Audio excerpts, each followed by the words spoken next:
Salut à tous, le journal du foot de ce lundi 19 novembre. L'obsession d'Antoine Griezmann pour le Ballon d'Or.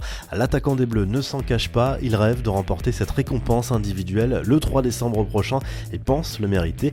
Le buteur de l'Atlético Madrid s'est confié lors d'un entretien au Canal Football Club. On dit obsessionnel parce que j'en parle beaucoup, après j'ai tout fait sur le terrain, d'autres le méritent aussi. On verra bien, c'est déjà une fierté d'être dans cette petite liste, a lâché le champion du monde qui a également parlé de sa relation avec Kylian Mbappé. Et justement, l'attaquant des Bleus était de passage en conférence de presse avant le match contre l'Uruguay ce mardi au Stade de France. Le buteur du PSG est revenu notamment sur l'incident entre Neymar et Edinson Cavani lors du match Uruguay-Brésil vendredi soir. L'attaquant de la Céleste y est allé un peu fort sur une faute sur la star de la Seleção.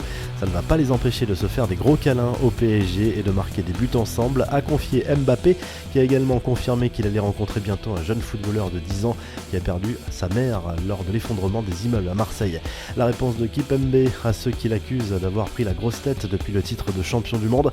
Le défenseur des Bleus, globalement décevant depuis le début de la saison, s'est exprimé dans Téléfoot. Je suis là pour apprendre, il faut passer par des moments comme ça. Je m'en fous de ce qu'on dit de moi, tant que ma mère ne m'aura pas dit que j'ai changé. Pour moi, je n'ai pas changé. Les rumeurs et ce qu'on raconte sur moi, je passe au-dessus de ça, a lâché le joueur du PSG. Les Bleus seront ce lundi soir s'ils participeront au Final Four de la Ligue des Nations en juin prochain. Pour terminer en tête de son groupe, l'équipe de France compte sur une victoire de l'Allemagne contre les Pays-Bas. Les Allemands ont une revanche à prendre après la défaite 3-0 au match aller. Dans cette compétition, le Portugal, l'Angleterre et la Suisse ont déjà validé leur billet pour le Final Four. Les Anglais ont renversé la Croatie dimanche à Wembley et la Nati a humilié la Belgique 5-2. Soirée catastrophique pour les coéquipiers d'Eden Hazard qui menait pourtant 2-0 après 17 minutes. Quelques infos en bref et en images. Selon plusieurs sites spécialisés, le PSG et Nike devraient sortir un maillot façon football américain en édition limitée. Objectif, conquérir de nouveaux marchés à l'international.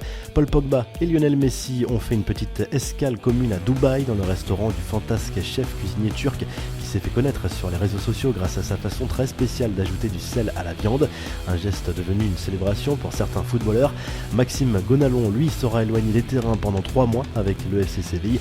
L'ancien Lyonnais a été opéré d'une fracture de la cheville et ces images incroyables du match des éliminatoires de la CAN 2019 entre le Congo-Brazzaville et la République démocratique du Congo ce dimanche. La rencontre a été perturbée et arrêtée de longues minutes en raison de pluies torrentielles. La revue de presse, dans son édition du jour, l'équipe propose notamment une longue interview du petit nouveau chez les Bleus à la San Plea. En Italie, Tuttosport évoque le Mercato 2019 et le rêve de la Juve d'attirer Kylian Mbappé ou encore Marco Asensio.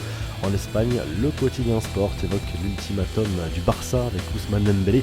Si le Français ne change pas rapidement son état d'esprit, il pourrait être vendu dès cet hiver contre un chèque de 100 millions d'euros minimum.